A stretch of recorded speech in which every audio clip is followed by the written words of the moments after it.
তো সবাইকে রাধে রাধে। তো বডি ট্রান্সফর্ম চ্যালেঞ্জের আজ 67 দিন। তাই প্রথমে সকালে বেরিয়ে পড়লাম রানিং করতে। প্রথমে 5 কিলোমিটার রানিং, তারপর করলাম স্ট্রেচিং অবশ্যই দরকার। স্ট্রেচিং করার পর তারপর করলাম স্কিপিং, 500 স্কিপিং, তারপর করলাম পুশ আপ 100টি পুশ আপ। তারপর বাড়িতে এসে স্নান করলাম। তারপরে আবার সন্ধ্যার সময় হাতগুলিকে স্ট্রেচিং করে নিয়ে আজকে করলাম চেস্ট এবং ট্রাইসেপ।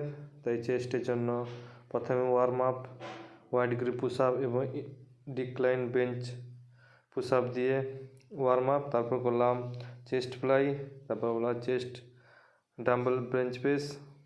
তারপর ট্রাইসেপের জন্য প্রথমে করলাম ডিপস, তারপর করলাম কিকব্যাক।